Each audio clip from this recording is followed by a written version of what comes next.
Syracuse will be playing Boston College and Pittsburgh every year going forward, at least for now. You never know when more changes are going to come to the college football world. The game with Boston College will be Saturday, November 9th, and it will be in Chestnut Hill. To give an early look at that and talk about everything wild going on in the world of college sports right now is BC color analyst on their radio football broadcast, our guy Scott Mutryn. Hey, Scott, thanks so much for hopping on today. Hey, Brian, how are you? Great to have you. And knowing the way college football is moving, I expect this schedule to last about a year at most. Yeah, I'd say we're talking here on July 24th. I'm sure I'll talk to you in the lead up to the game on the 9th, and God knows what will have happened between now and then. I want to hit you on some of the big picture stuff going on, but let's do a little of the football first. And it was interesting at the end of the season. We were kind of like, what's Jeff Hafley's deal? Is he going to keep his job? Then all of a sudden he was gone, and the new defensive coordinator is the Packers, and Bill O'Brien was in to take his place. Take me through that whole process back November, December last year. How'd that go down, and what do BC people think about the end result here? Well, it was a wild set of events, to say the least. I think there was a lot of momentum coming off the bowl game win at Fenway versus SMU. BC was obviously underdogs in that game. It was a truly Boston weather, cold, rain, windy. We just needed to wear some just unruly locals throwing beers in the stands, and it would have been perfect.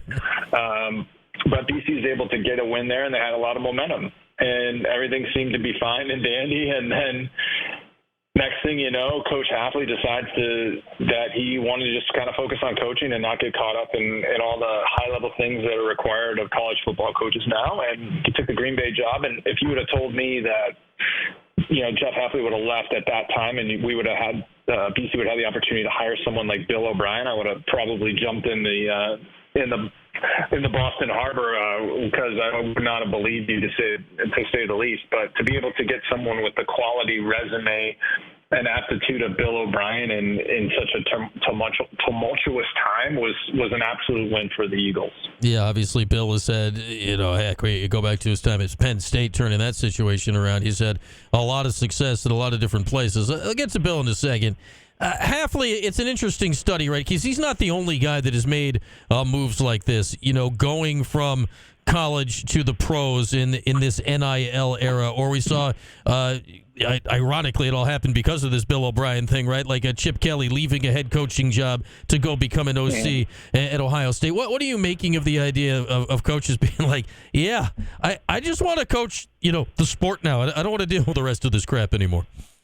Yeah, and there's a lot to it. Let's not forget Nick Saban got out of the game, the greatest ever to walk out because, he didn't directly say it, but it's pretty much implied that this is the reason for it. And it's tough for college coaches because they're teachers at heart, right? They want to be in the film room watching this. They want to help their players get better. And now they don't want to be at a negotiating table throwing numbers across, whether high school kids or kids on their roster or transfers, and not worrying about budgets and how much they're going to have from this and going to events for their collective to try to raise money. Like, they don't want to be CEOs of a Fortune 500 company. They want to be football coaches. And that's what that role has evolved into. You have to be, a CEO. You're the face of the program. You have to fundraise. You have to coach. You have to manage game day. But you're not in the room breaking down third medium tape and blitz packages versus Pitt and Syracuse. You're out talking to alums. You're out talking to former players. You're out talking to your new players. You're trying to maintain a relationship that they're happy, and it's a lot. And you lose the aspect of coaching. So I get the moves and why everyone made. It makes sense because that's their essence. That's where they came from. And for it all to have changed, and as drastically have changed, let's not forget, the transfer portal and NIL came in one fell swoop, and you just changed the entire landscape of college athletics. So this is part of the fallout that has come from it. Yeah, nothing looks the same as it did 4 years ago. Absolutely nothing in college sports. It's totally changed. And, man, Bill O'Brien has seen both sides of this coin from a lot of different angles, right? Like, he's a long-time assistant. We kind of got to know his name a little bit back in the day because he and Doug Marrone are best friends from way back. But, then he gets the Penn State job out of that massive scandal and helps stabilize. And then he's with the Texans, kind of boring, but he's in the playoffs a lot. Then he's bouncing around the college. He's with Saban. He's Ohio State. He's back with the Patriots and Brady. What is this guy's level of experience in with all these great spots, and how do you think that's going to help BC here going forward? Well, a high level of experience, and one of the names you mentioned, Doug Marrone, is on the staff now as well as Rob Chudzinski. You have 3 NFL head coaches on the Boston College staff, which is, I don't think many schools in the country can say that. I don't think any can. So you talk about experience, great. You're talking about someone who had to rebuild a program that was literally torn down to the studs because of the scandal at Penn State and build it back up and had success, granted in 2 years. But, Bill O'Brien has a plan. He has an agenda. He has an identity, and he knows how to run that. Like, there's a difference in recruiting players, and then there's recruiting players that fit your program and that fit the identity that you want to be as a football team. And I think Bill and his staff have really done a good job of identifying what it takes to win at Boston College, the type of team and scheme that they need to run at Boston College to be successful, and then hiring the right coaches that can accelerate the learning curve and teach the scheme, but then hiring them and then going out recruiting the players that fit the scheme. Because you can get, this is the thing in college football, you may get a top 20 player, but if he doesn't fit the skill set of what you're trying to do on offense or defense, he's not going to be in the best position to succeed. So that's where you see a lot of these high-end recruits that don't succeed because maybe they're just in the wrong system and it doesn't accentuate what they do best. And part of that is the coaches identifying what type of player they need to whether to run their system or that fits their system. And that's how you start. You can't just, pluck guys from all over the place just because they're 4 or 5 star guys. You got to be able to identify guys that fit what you're trying to do and then surround the team with them. Scott Mutryn's our guest. We're talking BC. It's part of our 12 games in 12 weeks preview of the Orange football season. This game coming up on November 9th in Chestnut Hill. And, I caught a little clip from Bill O'Brien from earlier today down at ACC kickoff, and he was talking about the idea, hey, spring ball, portal opens. Like, we didn't lose any of our guys. I had my eye on it. Obviously, Syracuse has been in the market for offensive line this offseason. I'm like, wow, Halfley left. Maybe some of these good BC linemen will be out there. And it looks like Bill was able to, stop an exodus, right, which can often happen when there's a coaching change like this. Without a doubt, and I think he came in with a plan and what to sell to the players and what he's trying to do. As being a member of the collective for BC, you're able to know, what's going. As I am, you get to know kind of what's coming on and what's happening in that direction. And I think a lot of that has to deal with the type of player that you get at BC. BC is never going to get the guy that's top of the line looking for the best deal in there. BC's looking for guys that want to be there, value the education, value an opportunity to play big time Division I college football in a Power 4 conference, I guess is what it is now. And they don't necessarily need top dollar. Do they want to be compensated? Absolutely. But sometimes they're willing to see the forest through the trees. And trust me, there's offers out there, and there's offers everywhere for players, and the numbers get inflated because everyone wants to talk about it. I really think they're inflated a lot on the high side. But that's just the game that we're in right now, and it's going to be evolving, and it will evolve even next year whenever the settlement takes effect. Yeah, you mentioned it from the collective side, Scott. What's your sense of how well or not BC is situated in that space right now? Because I agree with you. Even though the numbers are inflated, whatever the real numbers are important. How well is BC doing in that area? We're punching above our weight class. How about that? All right. We're happy with I'm happy with where we're at. We still can obviously always use the support, as much support as we can, and we're trying that. And this is across all athletics too, so not just limited to the football program. But I'm happy with the efforts. We've made a lot of progress. We're trying and failing at things to do, but hey, this is part of what we're trying to do in helping athletes to get compensated on their name, image, and likeness. But happy with the progress. Is it is it an Alabama or Texas A&M war chest? No. But, I'm happy with what we've done. All right. I think that's, if you're not one of the top schools, that's not a bad way to approach it for sure. On the field, Scott, and one of the guys that stayed was the quarterback. You always need the quarterback. And Thomas Castellanos, if anything, he was fun to watch last year. I'll give him that. What do you expect for him a year or two at BC this year? It's going to be interesting to see how Bill O'Brien's system is built around him. I think one of the great things about Bill is that he's not saying we're going to run a West Coast system or we're not going to run a spread system. We're going to run a game plan system that fits the personnel and the team that we're playing with and against. And, Thomas, he's electric. And electric can be good or it can be bad. Right? Like you never want to go to the bathroom when BC's on offense because you just don't know what's going to happen with him. And what I want to see from him is a little more consistency throwing the football from the pocket and some of the intermediate passing game. I think he's always wanting to make a big play. And if he's, shows some discipline and some accuracy underneath, it will really open that up. I think he's got a great offensive line in front of him. I think there's all five, I think, have an opportunity to play on Sunday with some talented receivers that BC's not exactly known to have great receivers, but I think Lewis Vaughn's a guy to, keep an eye on. He's kind of had a little bit of a breakout year last year. He's pretty good, and there's some transfers on that side of the football as well. But I think offensively, BC is going to, cause some problems because if they can show some consistency throwing the football and make defenses, be honest and not just come with, single high safety, then and 8 to 9 men in the box, then I think BC can be a dangerous offensive team with the offensive line and the weapons and Thomas.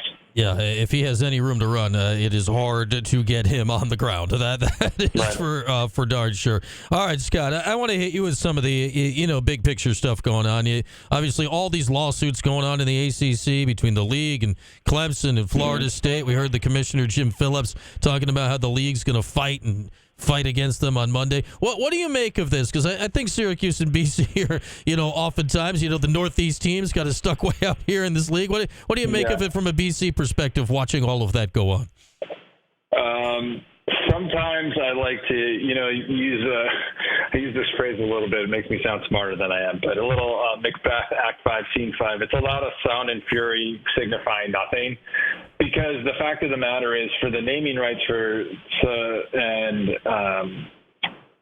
rights that come out of this ACC deal, it is very cost prohibitive for 2 or 3 teams to leave. There needs to be 8 or more because these teams, if they do, they'd have to, give back all the naming, marketing rights and all that, which would be a huge number. Mm-hmm. Now, obviously, that number comes down each year as the deal gets closer to expiration and as everyone else's TV deals come up and those go up, the numbers do change. But still right now, it's very cost prohibitive. And you've heard the SEC and Big Ten saying, hey, they're not really looking to add in this area. I think a lot of these guys are trying to create some noise, and maybe they're eventually there is some truth to it. But I think it all, water finds its level in certain ways, and I wouldn't be surprised if, it geographically changes a little bit. But I just don't think that whatever's out there right now is what's going to happen. I think Florida State and Clemson and some of the other teams have been complaining about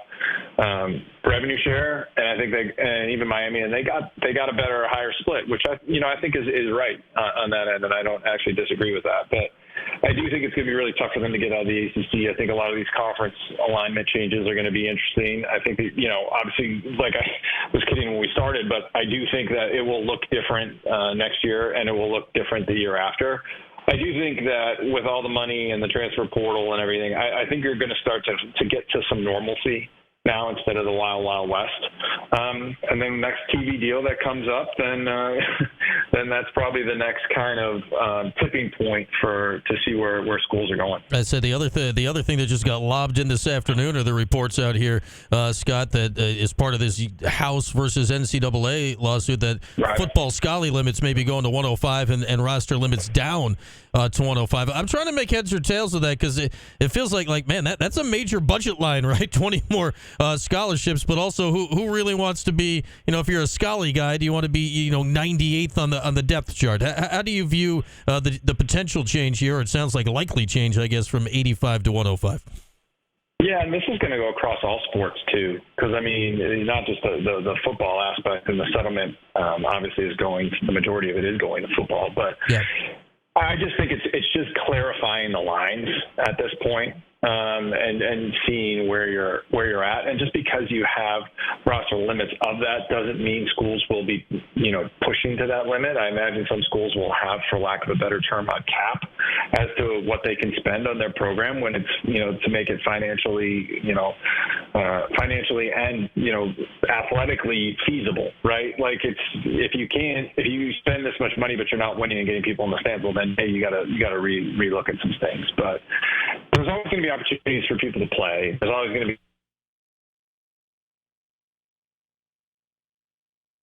Oop, did we lose Scott? Where did he? You dropped out for a second there, Scott. Yeah, we got you back. Keep going. Okay. I just don't think that, you can really measure what that's really going to look like, because some may want to take it to the limit, but then do you want to be a third or fourth string guy at Alabama, or do you want to go, or do you want to go play at maybe a lower level school? And the fact of the matter is, and this is something that's really not being talked about, is when you see high school recruiting right now, especially in the offensive and defensive lines, some of these bigger schools are just saying, I don't have the time to wait and develop you. I'd rather some of these guys go play, and then I'll just go grab you in a year or two when I need some players. And you're seeing that a lot at the high school level, where they're like, yeah, I'd rather you go play than for me to wait to hope you're better in a year or two. Yeah. And so there's a lot of that going on too. So it's all just, it's the 3-card Monty, right? You just you got to keep following where everything's at, and eventually at some part you're going to find where the jack is. And my goodness, it changes faster than ever before. All right, last thing for you, Scott. Your perspective, Fran Brown at Syracuse. What have you taken in on what Fran has done here as he gets ready to approach his first game? Yeah, a lot of energy. I think you saw that from the moment that his name was brought about. Very active on the recruiting, scale and playing field. So it's good to see that juice back, because I'm an old Big East guy. It's great when BC, Syracuse, and Pitt are good football teams, right? There's just something about that means a lot. So I think for both of the BC and Syracuse programs, it's good for them to kind of be trending in the right direction. I think. Like what he's done in some of the hires and his coaching staff, it's now you just got to see, are you ready to be a game day coach? Because that's the biggest thing. Because it doesn't matter how great your players are, and it doesn't matter how great your scheme is. If you can't do it and handle the game day things, then you're going to struggle. I think you see that in some of these coaches that are great recruiters, and that way that they struggle. But if they have someone on their bench or someone on their staff that can help them, I think that's a huge asset. But I think that's something, if I was a Syracuse man, that would be something that I would be concerned about going into this year. But all the other things, the energy and the vibe around the program is great. Yeah, that's our number one question, and clearly the opposite of any questions BC has. They know exactly what you got when it comes to that in Bill O'Brien. All right, Scott, always great to chat. Enjoy the rest of the summer, my friend, and we'll talk again when we get closer to the game. Thanks a lot. Can't wait. There he goes. Scott Mutryn, Houston, BC, coming up Saturday, November 9th, as we're rolling through our 12 games in 12 weeks preview of the season. That was game 9. We got 3 left. Just 3. 1, 2, 3. Cal next week. Find somebody who's at Cal. We gotta make a new friend at Cal. We'll do that next week. Then UConn. We got friends at UConn, and wrapping up the season with Miami. Hard to believe this year it will be Miami's first trip to the Dome in 22 years. Miami's first trip to the Dome in 22 years. Somehow the ACC didn't get Miami to the freaking Dome in their first 11 years in the league. Good work, ACC. All right, we'll take a break. Back after this here in this hour, brought to you by William Attar. Hurt in a car? Call William Attar. Back right after this here on Q Sports Talk and